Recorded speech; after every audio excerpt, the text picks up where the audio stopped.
By election ಆಯಿತು ಅಲ್ವಾ? ಎಷ್ಟನೇ ತಾರೀಕು ಬೈ ಎಲೆಕ್ಷನ್ ಆಗಿ? 9ನೇ ತಾರೀಕು ಏಪ್ರಿಲ್ ಬೈ ಎಲೆಕ್ಷನ್ ಆಯಿತು. ಆ ಬೈ ಎಲೆಕ್ಷನ್ ಟೈಮಲ್ಲಿ ಏನೆಲ್ಲ ಘಟನಾವಳಿಗಳು ನಡೀತು, ಆಮೇಲೆ ಒಂದು ಅಭ್ಯರ್ಥಿ ಆಯ್ಕೆ ಯಾವ ರೀತಿ ಆಯಿತು ಅನ್ನೋದು ಎಲ್ಲರಿಗೂ ತುಂಬ ಕುತೂಹಲ ಮೂಡಿತ್ತು ಆ ಒಂದು ಸಂದರ್ಭದಲ್ಲಿ. ಆದರೂ ಮೈನಾರಿಟಿ ಅಂದರೆ ಯಾರು? ಅಲ್ಪಸಂಖ್ಯಾತರು.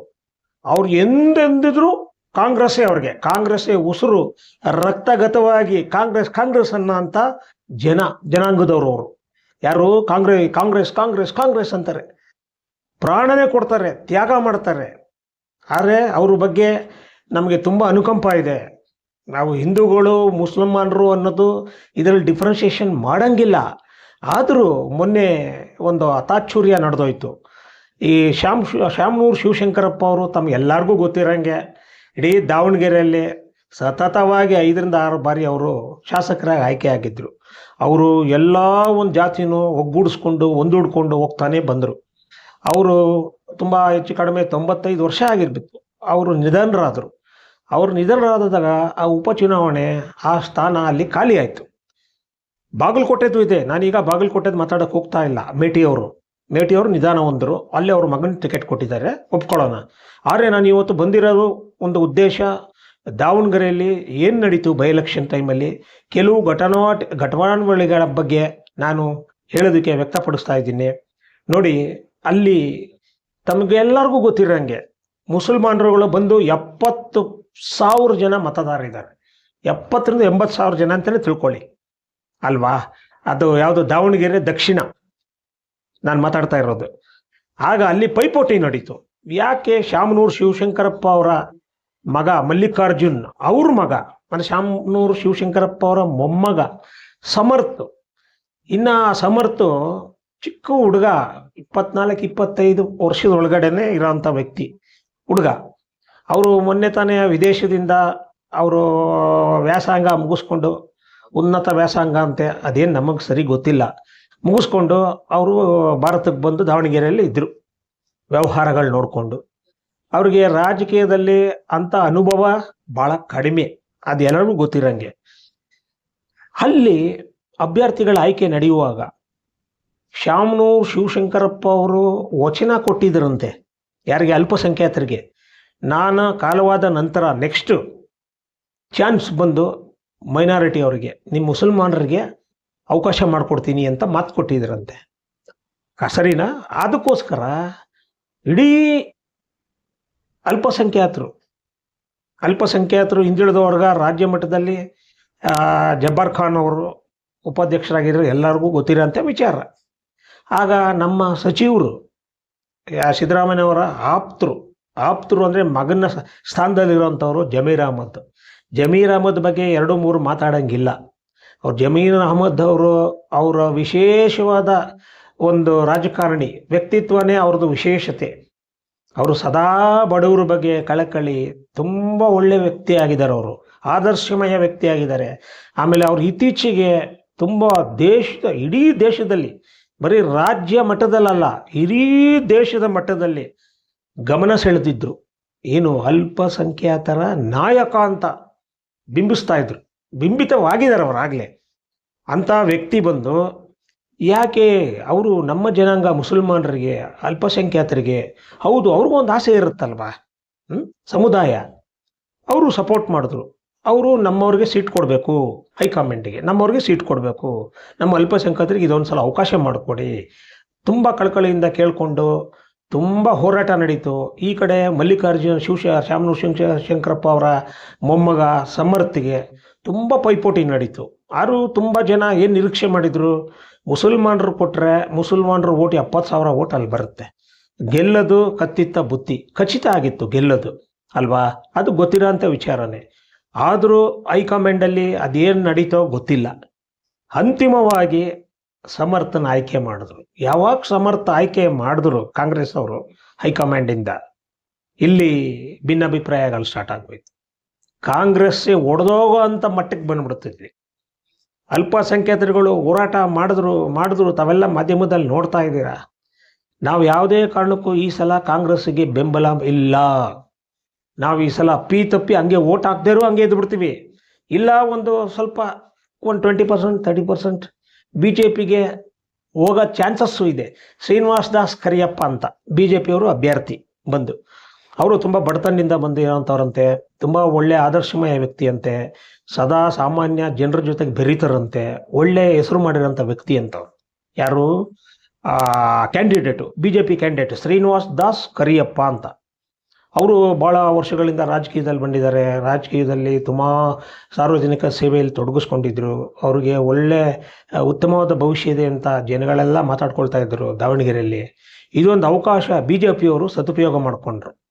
ಯಾರನ್ನ ಶ್ರೀನಿವಾಸ್ ದಾಸ್ ಕರಿಯಪ್ಪ ಅವ್ರಿಗೆ ಒಂದು ಅವಕಾಶ ಮಾಡಿಕೊಟ್ಟು ಕಣಕ್ಕಿಳಿಸಿದ್ರು, ಅಭ್ಯರ್ಥಿ ಇವರೇ ನಮ್ಮ ಬಿ ಜೆ ಪಿ ಅಭ್ಯರ್ಥಿ ಅಂತ. ಕಡೆಗೆ ಇಲ್ಲಿ ಮುಸಲ್ಮಾನರಿಗೂ ಟಕಾಫರ್ ಆಗೋಯ್ತು. ಇದು ಏನಾಗೋಯ್ತು, ಜನರಲ್ಲಿ ಗೊಂದಲ ಶುರು ಆಗೋಯ್ತು. ಅದು ಕಾಂಗ್ರೆಸ್ನ ಭದ್ರಕೋಟೆ ಕಾಲದಿಂದ. ಶಾಮನೂರು ಶಿವಶಂಕರಪ್ಪ ಅಂದರೆ ಇಡೀ ದಾವಣಗೆರೆಗೆ ಗೊತ್ತಿಲ್ಲದೆ ಇರೋಂಥವ್ರೇ ಇಲ್ಲ. ಅಂಥವ್ರ ವಂಶದ ಕುಡಿ ಸಮರ್ಥ ಬಗ್ಗೆ ಯಾರಿಗೂ ಗೊತ್ತಿಲ್ಲ. ಶಾಮನೂರು ಶಿವಶಂಕರಪ್ಪರ ಮೊಮ್ಮಗ ಅನ್ನೋದೊಂದು ಬಿಟ್ಟರೆ ಸಾಧನೆ ಶೂನ್ಯ, ಅನುಭವ ಶೂನ್ಯ, ಎಲ್ಲದರಲ್ಲೂ ಶೂನ್ಯ. ಮಲ್ಲಿಕಾರ್ಜುನರೇ ಅವರ ತಂದೆ, ಸಮರ್ಥ ಅವ್ರ ತಂದೆ ಒಳ್ಳೆ ಆಡಳಿತಗಾರರು. ಅವರು ಶಾಸಕರಾಗಿ 2-3 ಬಾರಿ ಆಯ್ಕೆ ಆದವರು. ಅವರು ಮಂತ್ರಿ ಸ್ಥಾನ ಕೊಟ್ಟರು. ಅಟ್ಲೀಸ್ಟ್ ಇದೊಂದು ಸಲ ನಮಗೆ ಅವಕಾಶ ಮಾಡಿಕೊಡಿ. ತುಂಬ ಆಸೆ ವ್ಯಕ್ತಪಡಿಸಿದ್ರು, ತುಂಬ ಹೋರಾಟ ಮಾಡಿದ್ರು. ಕಾಂಗ್ರೆಸ್ ಅವರು ಹೈಕಮಾಂಡ್ಗೆಲ್ಲ ಶಿಫಾರಸು ಮಾಡಿದ್ರು. ಆದರೂ ಹೈಕಮಾಂಡ್ ಅವರು ಜಗ್ಗಲಿಲ್ಲ. ಅನುಕಂಪ, ಕರುಣೆ, ದಯಾ, ದಾಕ್ಷಿಣೆ ಏನೂ ತೋರಲಿಲ್ಲ. ಅಂತಿಮವಾಗಿ ಸಮರ್ಥನೆ ಆಯ್ಕೆ ಮಾಡಿದ್ರು. ಅಂದಾಗ ಮೊನ್ನೆ 9ನೇ ತಾರೀಕು ಚುನಾವಣೆ ನಡೀತು. ಆದರೂ ಕಾಂಗ್ರೆಸ್ ಅವರು ತುಂಬ ಭಯಭೀತರಾಗಿದ್ದಾರೆ. ಚುನಾವಣೆ ಫಲಿತಾಂಶ ಬರೋವರೆಗೂ 50-50ಯಲ್ಲಿದೆ ಇವಾಗ. ಆದರೂ ಕಾಂಗ್ರೆಸ್ ಅವರು ಘಟಾನುಘಟಿಗಳನ್ನೆಲ್ಲ ಕರೆಸಿದ್ರು. ದೊಡ್ಡ cricket stars, ex cricket star Azharuddin ಇರ್ಬೋದು, ಅಂಥವ್ರನ್ನ ಕರೆಸಿದ್ರು. ಮುಸಲ್ಮಾನರು ಆಗಿರೋದ್ರಿಂದ ಅವರು ಸಮರ್ಥ ಪರ ತುಂಬ ಭಾಳ ಚೆನ್ನಾಗಿ ಭಾಷಣಗಳು ಮಾಡಿದ್ದಾರೆ. ಕಾಂಗ್ರೆಸ್ ಪರ ತುಂಬ ಚೆನ್ನಾಗಿ ಅವರು ಪ್ರಚಾರ ಮಾಡಿದ್ದಾರೆ. ಆಮೇಲೆ ಸಿದ್ದರಾಮಯ್ಯವರು ಅಲ್ಲಿ ಹೋಗಿ ವಾಸ್ತವ ಹೂಡಿ ಬಾಗಲಕೋಟೆಗೂ ಹೋಗಿ ಸಿದ್ದರಾಮಣ್ಣವರು ತುಂಬ ಬಹಳ ಸೊಗಸಾಗಿ ಜನರ ಒಂದು ಆಕರ್ಷಣೀಯವಾಗಿ ಅವರು ಮಾತಿನ ಮುಖೇನ ಎಲ್ಲರಿಗೂ ಗೊತ್ತಿರೋಂಥ ಮಾತೆ. ಸಿದ್ದರಾಮಯ್ಯವರು ಭಾಳ ಜನರಲ್ಲಿ ಮೋಡಿ ಮಾಡಿದ್ದಾರೆ. ಅಲ್ಪಸಂಖ್ಯಾತರ ಅಹಿಂದ ನಾಯಕ ಅಂತ ಬೇರೆ ಇದೆ. ಇಂಥ ಅಹಿಂದ ನಾಯಕ ಸಿದ್ದರಾಮಯ್ಯವರು ಇರುವಾಗ, ಅಲ್ಲಿಗೆ ಜಮೀರ್ ಅಹ್ಮದ್ ಅಷ್ಟು ಆಪ್ತರಾಗಿರುವಾಗ ಮುಸಲ್ಮಾನರಿಗೆ 100% ಗ್ಯಾರಂಟಿ ಇತ್ತು. ಖಂಡಿತ ಈ ಸಲ ಅಲ್ಪಸಂಖ್ಯಾತರಿಗೆ ಖಂಡಿತ ಸೀಟ್ ಕೊಟ್ಟೇ ಕೊಡ್ತಾರೆ ಅನ್ನೋ 100% ಗ್ಯಾರಂಟಿ ಇತ್ತು. ಆದರೆ ಆಗಿದ್ದೇನು, ನಿರಾಶೆ. ಅಲ್ಲಿ ಸ್ಪ್ಲಿಟ್ ಆಗೋಯ್ತು ಕಾಂಗ್ರೆಸ್ ಕಂಪ್ಲೀಟ್. 50% ಆ ಕಡೆಗೆ ಹೋದ್ರು, 50% ಈ ಕಡೆಗೆ ಬಂದರು. ಇವಾಗ ಸಮರ್ಥು ಲಾಸ್ಟಲ್ಲಿ ಸಿಕ್ಕಾಪಟ್ಟೆ ಅವರು ಹೋರಾಟ ಮಾಡಿದ್ರು. ಮನೆಗೆ ಹೋಗಿ ಭಾಳ ರಿಕ್ವೆಸ್ಟ್ ಮಾಡಿದ್ರು. ಪ್ರತಿಯೊಬ್ಬರಲ್ಲಿ ಅವ್ರ ತಾತನ ಹೆಸರು ಹೇಳ್ಕೊಂಡು ಶಾಮನೂರು ಶಿವಶಂಕರಪ್ಪ ಅವರ ಏನು ಅಚೀವ್ಮೆಂಟ್ಸ್ ಇದೆ, ಇದುವರೆಗೂ ಅವ್ರ ಕೊಡುಗೆ ಏನು, ಅದನ್ನೇ ಒಂದು ಹೆಸರಿಟ್ಕೊಂಡು ಪ್ರಚಾರ ಮಾಡಿದ್ದಾರೆ. ಇಡೀ ಕಾಂಗ್ರೆಸ್ ಘಟಾನುಘಟಿಗಳೆಲ್ಲ ಹೋಗಿ ಪ್ರಚಾರ ಮಾಡಿದ್ದಾರೆ. ಈಗ ಬಂದು ನಿಂತಿರೋದು 50-50 ಅನ್ನೋದೇ ಬಂದು ನಿಂತಿದೆ. ಮುಂಚೆ ಒಂದು ಸೈಡ್ ಇತ್ತು ಕಾಂಗ್ರೆಸ್ ಪಕ್ಕ. ಏನಾದ್ರು ಅಲ್ಪಸಂಖ್ಯಾತರು ಕೊಟ್ಟಿದ್ರೆ ಕಾಂಗ್ರೆಸ್ 100% ಗೆಲ್ಲೋದ್ರಲ್ಲಿ ಸಂಶಯನೇ ಇರಲಿಲ್ಲ. ಕಾಂಗ್ರೆಸ್ ಭದ್ರಕೋಟೆ ಅದು. ಈಗ ಅಂಥದ್ರಲ್ಲಿ ಎಂಥ ಪೈಪೋಟಿ. ಈ ಹೈಕಮಾಂಡ್ ಅವರು ಆಯ್ಕೆ ಮಾಡ್ಕೊಳ್ಳುವಾಗೂ ಕಾಂಗ್ರೆಸ್ ಅವ್ರನ್ನ ಅವ್ರನ್ನೆಲ್ಲ ಅವರು ಸಮಾಲೋಚನೆ ಮಾಡಿ ಒಂದು ತೀರ್ಮಾನ ತಗೋಬೋದಾಗಿತ್ತು. ಅವರು ಹಾಗೆ ಮಾಡಲಿಲ್ಲ. ಆಮೇಲೆ ಮಧ್ಯದಲ್ಲಿ ನೋಡಿ ಪಾಪ ಜಮೀರ್ ಅಹ್ಮದ್ ಅವ್ರಿಗೆ, ಅಂಥ ದೇವರಂಥ ಮನುಷ್ಯಂಗೆ ಕಾಂಗ್ರೆಸ್ಗೋಸ್ಕರ ತನು ಮನನೇ ತ್ಯಾಗ ಮಾಡೋ ಅಂಥ ವ್ಯಕ್ತಿ.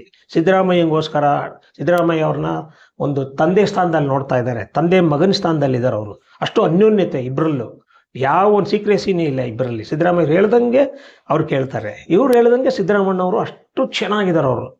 ಕಡೆಗೆ ಏನಾಯಿತು, ಇಲ್ಲಿ ಭಿನ್ನಮತೀಯ ಸ್ಟಾರ್ಟ್ ಆಯಿತು. ಕಾಂಗ್ರೆಸ್ಸಲ್ಲೇ ನಾಯಕರು ಕೆಲವರು ಬಂದು ಜಮೀರ್ ಅಹ್ಮದ್ ಅವರು ಅಷ್ಟೊಂದು ಆಸಕ್ತಿ ತೋರಿಸಲಿಲ್ಲ, ಅಷ್ಟೊಂದು ಭಾಗವಹಿಸಲಿಲ್ಲ. ಅವರು ಕೇರಳದ ಕಡೆ ಹೋಗಿ ಅಲ್ಲಿ ಪ್ರಚಾರದಲ್ಲಿ ನಿರತರಾಗ್ಬಿಟ್ರು. ಇವೆಲ್ಲ ನ್ಯಾಯನಾ ಅಂತ ಹೈಕಮಾಂಡ್ಗೆ ಕಂಪ್ಲೇಂಟೇ ಹೋಗ್ಬಿಡ್ತು. ಅಲ್ಲಿ ಹೈಕಮಾಂಡಲ್ಲಿ ಅದೇನು ನಡೀತೋ ಗೊತ್ತಿಲ್ಲ. ಆಲ್ ಆಫ್ ಸಡನ್ನಾಗೆ ಜಬ್ಬರ್ ಖಾನ್ ಅವ್ರನ್ನ, ಹಿಂದುಳಿದ ವರ್ಗ, ರಾಜ್ಯ ಮಟ್ಟದ ಹಿಂದುಳಿದ ವರ್ಗದ ನಾಯಕರನ್ನು, ಅವ್ರನ್ನ ಉಪಾಧ್ಯಕ್ಷರು ಅವ್ರಿಗೆ ಮತ್ತು ನಸೀರ್ ಅಹ್ಮದ್ಗೆ, ನಸೀರ್ ಅಹ್ಮದ್ ಅವ್ರನ್ನ ಸಸ್ಪೆಂಡ್ ಮಾಡಿದ್ರು. ಮುಖ್ಯಮಂತ್ರಿಗಳ ಅವರು ಕಾರ್ಯದರ್ಶಿ ಆಗಿದ್ದರು. ಆಯಿತಾ.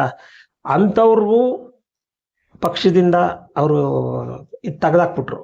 ಈ ಕಡೆ ಜಬ್ಬರ್ ಖಾನು ಮನಸ್ಸಿಗೆ ತುಂಬಾ ಬೇಜಾರಾಗಿ, actually Jabbar Khan one of the MLA candidate, A very eminent leader in Davanagere. ಅಂಥ ಜಬ್ಬರ್ ಖಾನ್ ಕೊಟ್ಟಿದ್ರು ಕಣ್ಣು ಮುಚ್ಕೊಂಡು ಗೆದ್ದಿರೋರು. ಅಂಥವ್ರು ಎಲ್ಲರೂ ನಿರ್ಲಕ್ಷ್ಯ ಮಾಡಿ ಕಾಂಗ್ರೆಸ್ ಅವರು ಅದ್ಯಾವ ಒಂದು ಅರ್ಥದಲ್ಲೋ ಯಾವ ಕಾರಣಕ್ಕೋಸ್ಕರ ಸಮರ್ಥಕ್ಕೆ ಕೊಟ್ಟರೋ ಅದು ದೇವರೇ ಬಲ್ಲ. ಆದರೆ ಮುಸಲ್ಮಾನರನ್ನ ಎದುರಾಕೊಂಡಿದೆ. ಆದರೆ ಮುಸಲ್ಮಾನರು ಒಂದು ನಂಬುದವ್ರಿಗೆ ದ್ರೋಹ ಬಗೆಯಂಥವ್ರಲ್ಲ. ನಾವೆಲ್ಲ ಅಣ್ಣ ತಮ್ಮಂದ್ರಿದ್ದಂಗೆ. ನಾವು ಹಿಂದೂಗಳು ಮುಸ್ಲಿಮ್ಗಳು ಅಣ್ಣ ತಮ್ಮಂದ್ರಿದ್ದಂಗೆ. ಮುಸ್ಲಿಮ್ಗಳು ಇರೋವರೆಗೂ ಕಾಂಗ್ರೆಸ್ ಇರುತ್ತೆ. ಮುಸ್ಲಿಮವರು ಸ್ವಲ್ಪ ಮುಳಿಸ್ಕೊಂಡ್ರು ಕಾಂಗ್ರೆಸ್ಗೆ ತುಂಬ ಲಾಸ್ ಆಗುತ್ತೆ. ಇಂಥ ಒಂದು ಸಂದಿಗ್ಧ ಪರಿಸ್ಥಿತಿಯಲ್ಲಿ ಚುನಾವಣೆ ಆಗಿದೆ. ಈಗ ಫಲಿತಾಂಶ ಅದೇನಾಗುತ್ತೋ ಆ ದೇವ್ರಿಗೆ ಗೊತ್ತು. ಇದಕ್ಕಿಂತ ಇನ್ನೇನು ಹೆಚ್ಚಿಗೆ ಹೇಳೋದಕ್ಕೆ ಇಷ್ಟಪಡೋದಿಲ್ಲ. ನಾನು ಕೆಲವು ಚಿಕ್ಕ ಪುಟ್ಟ ನನ್ನ ಅನಿಸಿಕೆಗಳನ್ನು ನಿಮ್ಮ ಜೊತೆಗೆ ಹಂಚ್ಕೊಳ್ಳೋಣ ಅಂತ ಇದ್ದೆ. ಇಷ್ಟು ಹೇಳಿದ್ದೀನಿ. ಇನ್ನು ಫಲಿತಾಂಶದ ದಿನ ಎಲ್ಲ ನಿರ್ಣಯವಾಗುತ್ತೆ, ನೋಡೋಣ. ಎಲ್ಲರಿಗೂ ನಮಸ್ಕಾರಗಳು.